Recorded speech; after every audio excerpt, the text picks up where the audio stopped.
গাছগুলো বেশ লম্বা, সরু, পাতাগুলো দেখতে লেন্স বা বর্ষার মতো।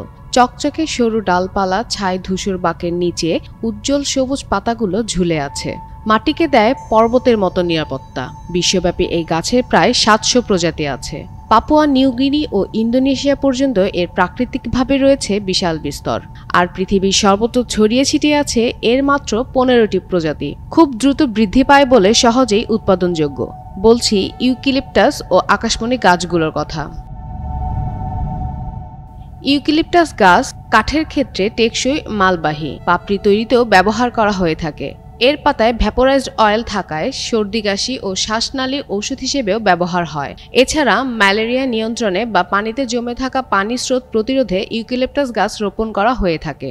আর যদি বলি প্রাকৃতিক সৌন্দর্যের কথা, তাহলে বসন্তকালে এর চমক লাগানো ফুলগুলো দেখে প্রায় চেনাই যায় না যে সারা বছর অনারম্বন থাকে এই বৃক্ষটি। অন্যদিকে আকাশমণি হচ্ছে ফ্যাবাসি পরিবারের একটি দ্রুত বর্ধনশীল গাছ। এটি অস্ট্রেলিয়া, ইন্দোনেশিয়া ও পাপুয়া নিউগিনির একটি স্থানীয় প্রজাতি। লম্বায় প্রায় ৩০ মিটার পর্যন্ত হতে পারে। কান্তাবর্ণা ঝুলন্ত মজুরির স্মৃতিতে মুগ্ধ হয়ে রবীন্দ্রনাথ এই গাছের নাম দিয়েছিলেন সোনাঝুরি। সত্যি সুন্দর এর পুষ্পমঞ্জুরি। এই গাছের যেটাকে আমরা পাতা বলি সেগুলো আসলে পাতা নয়, মূলত পর্ণবৃন্ত। বোটা যখন রূপান্তর হয়ে পাতার মতো দেখায় তখন তাকে পর্ণবৃন্ত বলা হয়। যদি আমরা এই গাছের ইতিহাস ও অগ্রগতি নিয়ে কথা বলি, তাহলে প্রথমেই আমাদের জানতে হবে এই গাছ কিভাবে এলো আমাদের দেশে।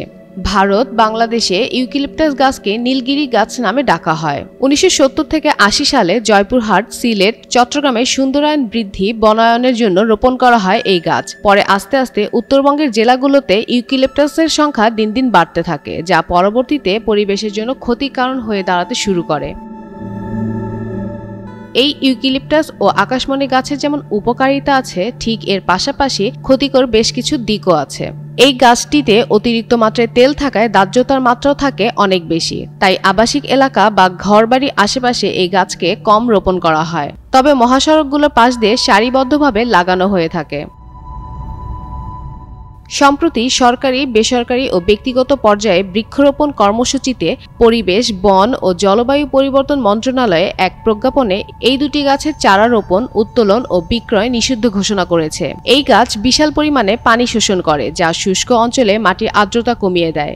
ঝরে পড়া পাতা মাটিতে জমে টক্সিন সৃষ্টি করে, যার ফলে ফসল বা অন্য উদ্ভিদ জন্মাতে বাধা সৃষ্টি হয়। স্থানীয় উদ্ভিদ, পোকামাকড় ও পাখির আবাসনের জন্য এই গাছগুলো বিশাল হুমকি।